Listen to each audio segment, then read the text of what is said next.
सिया राम जय जय सिया राम जय सिया राम जय जय सिया राम जय सिया राम जय जय सिया राम जय सिया राम जय जय सिया राम जय सिया राम जय जय सिया जय सिया राम जय जय सिया राम जय सिया राम जय जय सिया राम।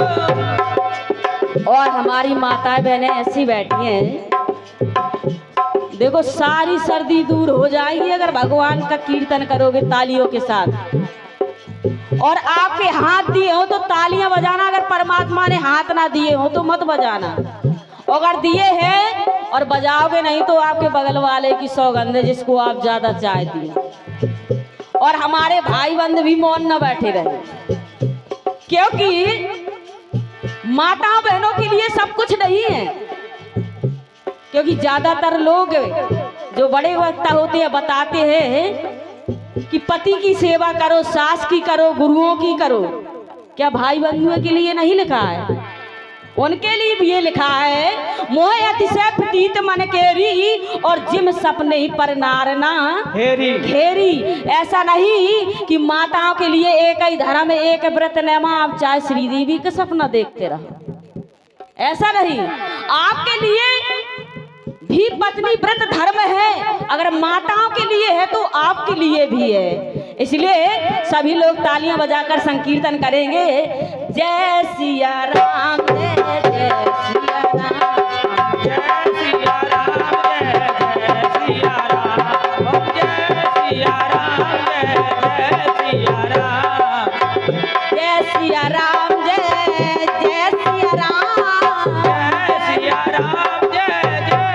राम जय सिया राम जय जय सिया राम जय सिया राम जय सिया राम जय सिया राम जय जय सिया राम जय सिया राम जय जय सिया राम जय सिया राम जय जय सिया राम जय सिया राम जय जय सिया राम जय सिया राम जय जय सिया राम।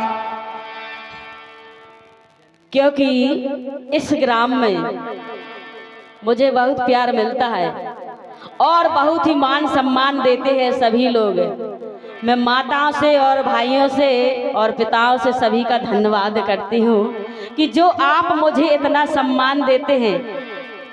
क्योंकि इंसान को सोचना चाहिए कि जब इतना मान सम्मान मिलने लगे तो एक बार दर्पण में देख लेना चाहिए, एक बार दर्पण में देख लेना चाहिए कि मेरे अंदर ये पात्रता है कि नहीं है। क्योंकि इंसान दूसरों को उपदेश देने में तो कुशल हो जाता है, जैसे हम कहे भैया ये कार मत करो, ऐसा नशा पत्ती मत करो, पर उपदेश कुशल हो तेरे और जे आचा रही ते नरना घनेरे। दूसरों को उपदेश देने में तो कुशल हो जाते हैं, लेकिन जब अपनी बारी आ जाती है तो डुबकी लगाने लगते हैं।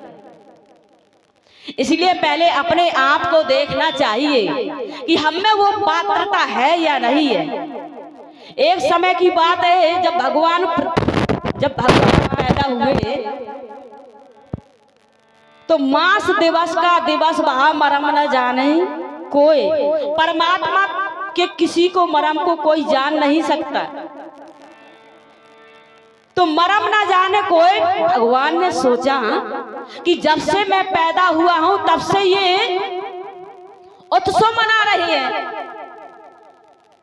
तो हो ना हो कि चैनर बदली जाए। भगवान ने सोचा कि चैनर बदली जाए, क्योंकि जब भगवान का विवाह हुआ, विवाह होकर के आया फिर भी उत्सव आनंद मन रहे हैं। तो भगवान ने कहा कि जब से पैदा हुआ हूं आज तक उत्सव ही उत्सव मनाए जा रहे हैं, और शादी भी होकर आ गई फिर भी उत्सव मनाए जा रहे हैं। तो उन्होंने सोचा कि हो ना हो मैं चैनल को बदल दूं। तो भगवान ने रिमोट दबाया और चैनल को बदल दिया। तो चैनल आगे क्या चलती है, हमारे परम पूज्य बाबा तुलसीदास जी महाराज जी लिखते हैं, क्या लिखते हैं? एक समय साबो सहते समाजा, एक समय साबो सहते समाजा।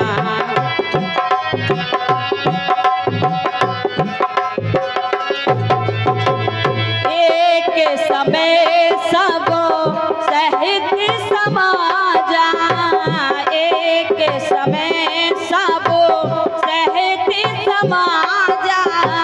राज सभा रघु राज बिराजा, राज सभा रघु राज बिराजा, राज बिराजा।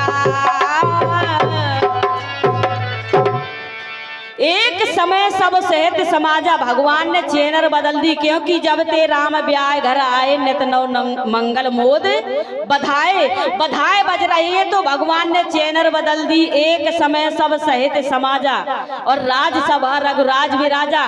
क्या महाराज दशरथ जी एक ही समय पर बैठे होंगे अपनी सभा के साथ में? नहीं। जैसे एक समय का मतलब है यहाँ से आप राठ जाओ, राठ जाते समय बीच में कोई दुर्घटना घट जाए तो आप लोग कहेंगे कि भैया एक बार जब हम राठ गए थे तो ऐसा ऐसा हो गया था। क्या एक ही बार राठ गए होंगे?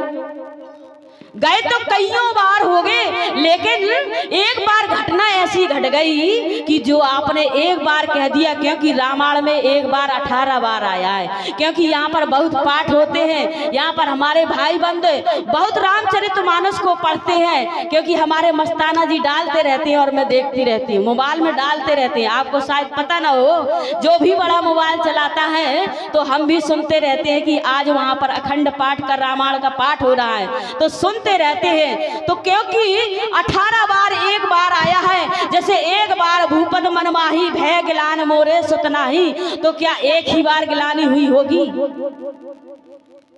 बात कुछ ऐसी हुई होगी तभी तो गिलानी हुई। जैसे एक बार जननी हनुमाई, तो क्या माता ने एक ही बार जन्माया होगा परमात्मा को? अपने बच्चे को एक ही बार हनुमाया होगा? लेकिन कुछ घटनाएं ऐसी होती है कि जो एक बार लिख दिया जाता है, एक बार चिन कुसुम सुहाए। ऐसे एक बार 18 बार आया है। इसी प्रकार से एक समय सब सहित समाजा और राजसभा रघुराज विराजा। एक समय की बात है, राजा महात्मा दशरथ अब मंच पर विराजमान थे और सभी सभा विराजमान थी। उन्होंने देखा कि सारी सभा कह रही है कि महाराज की जय हो, महाराज की जय हो। महाराज आपके जैसा राजा ना हुआ है और ना होगा, ना होने वाला है। क्योंकि ये जनता का काम है। कोई भी नेता हो तो कहे फलाने भैया जिंदाबाद, आपके जैसा राजा कोई नहीं है। तो जब तक पतेली में चमचा रहता है, जब तक पतेली में माल रहेगा, तब तक तो वो चमचा शोर गोल नहीं करेगा। आपने देखा होगा पतेली में अगर चमचा डाला जाए, उसमें माल पानी है तो आवाज नहीं करेगा, और जहां से माल पानी खत्म तो वो चमचा खटर पटर करने लगेगा। इसी प्रकार से जनता का काम है, हेलो जय श्री राम, जय श्री राम। जनता का काम है जयकारा लगाना कि अब आपके जैसा राजा कोई नहीं है, ना हुआ है, ना होगा। क्योंकि उनको उन्हीं का रुपया दिया जाता है, उसी बोलने का उनको तनख्वाह मिलती है। तो महाराज सभा में विराजमान है और मुकुट तिरछा हो गया, मुकुट तिरछा हो गया। लेकिन सभा सामने बैठी हुई है, जैसे आप लोग बैठे हुए हैं, लेकिन कोई नहीं कह रहा कि महाराज आपका मुकुट तिरछा हो गया, सीधा कर लीजिए। उनको क्या करना है गिरने से? आज इनके सिर से गिरेगा और कल दूसरे के सिर पर लगेगा तो उनकी जय बोलने लगेंगे।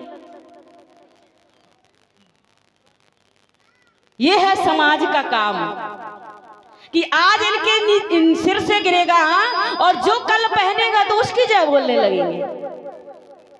और जैसे ही महाराज दशरथ ने देखा कि जो ये प्रशंसा कर रहे हैं कि मेरे अंदर ये पात्रता है कि नहीं है, जरा देखा जाए दर्पण में। आप सोचते होंगे कि अगर दर्पण ना हो तो कैसे देखें? दर्पण ना हो तो कैसे देखें? तो मन रूपी दर्पण से देखना चाहिए, क्योंकि मन रूपी दर्पण सब कुछ दिखा देता है। ये दर्पण तो आपका झूठ बोल सकता है, क्योंकि ये दर्पण, आप इस दर्पण से देखोगे तो जो आपके ऊपर के दाग हैं ये दिखाई देंगे। अगर मन रूपी दर्पण से देखोगे तो सारे अंदर के दाग दिखाई दे जाएंगे। तो आप कहेंगे कि कैसे देखेंगे? तो मन रूपी दर्पण से देखना चाहिए। माताएं बहनें थोड़ी देर और रुकें। तो कैसे देखना चाहिए?